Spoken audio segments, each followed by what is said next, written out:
Imagine falling in love with someone who seems to know exactly what you need to hear. Someone who appears kind, successful, vulnerable, and deeply devoted to you. Someone who slowly becomes part of your daily routine, your hopes, your future, and even your identity. And then imagine finding out that person never really existed. That is the terrifying reality behind the real story of Kirat Asi, the woman at the center of Sweet Bobby, one of the most disturbing catfishing cases ever documented. Her story was later turned into a hit tortoise podcast and a Netflix documentary because the deception lasted for nearly a decade and left behind devastating psychological damage. Kirat was a London woman from a close-knit Sikh community who believed she had formed a real connection with a man named Bobby. She knew of him through community links, so he did not feel like a random stranger from the internet. That is one of the reasons this case is so psychologically powerful. The lie was never presented as something wild or unbelievable. It was built on fragments of truth, familiar names, believable family connections, and a social world Kirat already trusted. That made the deception feel safe long before it felt romantic. Their online communication began innocently enough, but over time it turned into something much more intense. According to the publicly reported accounts, Bobby was said to be a doctor moving between Kenya, the UK, and later New York after a dramatic shooting incident. Kirat was told he had suffered injuries, including damage to his voice, which explained why many of their interactions were by text or whisper-like calls. On the surface, every strange detail had an explanation, and that is exactly how sophisticated manipulation works. It does not ask you to believe one huge lie all at once. It feeds you one believable reason after another, until the unbelievable starts to feel normal. As the years went on, the relationship deepened. There were promises, emotional confessions, and even imagined plans for marriage. But there was one constant pattern. Whenever Kirat tried to meet Bobby in person, something always got in the way. Delay after delay, crisis after crisis, excuse after excuse. Still, she stayed emotionally attached, and this is where people watching from the outside often get it wrong. They ask, why didn't she leave? But psychologically, by that point, leaving would not have felt like walking away from a stranger. It would have felt like losing a real relationship, a real future, and a version of herself that had been shaped around that bond. Research on romance scans shows that victims often experience a double hit, not just deception, but the grief of losing what felt like a genuine relationship. Many describe that loss as feeling like a death. What made the situation even darker was the control. Reported accounts say that Bobby became increasingly possessive. Kirat was expected to message constantly, send selfies throughout the day, and account for where she was. She even gave up her radio work because he objected to how she sounded with guests.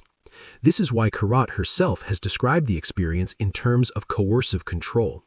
A lot of people think control only counts if it happens face-to-face, but control can also happen digitally, through dependency, surveillance, guilt, and the slow shrinking of someone's world. What starts as care can become monitoring. What starts as intimacy can become obedience. The story finally began to crack when Bobby claimed he was staying at a hotel in London, and Kirat rushed there to meet him. No one by that name was checked in. Later, she hired a private investigator who traced the real Bobby Jondu to an address in Brighton. When Kirat went there, she found a real man living a real life with his wife, completely unaware that his identity had been used for years in an elaborate online relationship. In that moment, the fantasy collapsed. The person she'd built her life around was not only fake, he'd been built using the face and identity of someone real. Soon after, the truth became even shocking.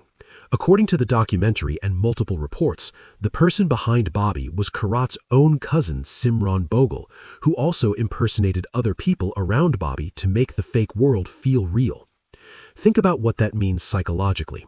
This was not just betrayal, it was reality distortion on a massive scale. It meant that conversations, emergencies, social proof, and emotional reassurance had all been orchestrated by one person. That kind of manipulation does not only break trust in others, it breaks trust in your own memory, your instincts, and your ability to judge reality. And that is one reason victims often feel intense shame, even though they were the ones harmed. Kirat later took civil action in England. Legal reporting states that the claim was issued in 2020 and settled in 2021, with compensation and a private apology. But there were no criminal charges for catfishing itself, because in the UK there is no specific criminal offense called catfishing. That legal gap matters. It sends a message many victims already fear, that because there was no physical violence and maybe no money stolen, the damage somehow doesn't count. But psychological harm is harm. Studies on internet scams and romance fraud show victims can suffer depression, anxiety, shame, helplessness, and even symptoms associated with trauma. The emotional aftermath can last far longer than people expect. So this is why the Sweet Bobby story matters so much. It's not just a story about being tricked online. It's a story about loneliness, hope, trust, and how badly human beings want connection. It shows that intelligence does not protect you as much as people think.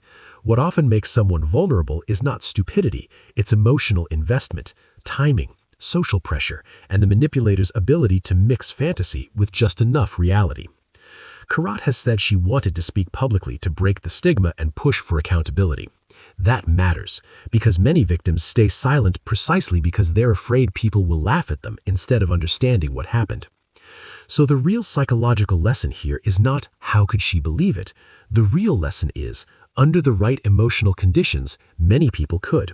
Especially when the lie enters slowly, uses familiar people, creates urgency, and turns love into a system of control. Sweet Bobby is disturbing not because it's impossible, but because it's so human. The need to be seen, the need to be chosen, the need to believe that after enough waiting, enough sacrifice, enough pain, something beautiful will finally become real. And sometimes that need is exactly what a manipulator learns to weaponize. That's what makes this case unforgettable. And that's why stories like this are not just true crime, they're psychology in its rawest form. You're not alone here. Subscribe to Life Decoded.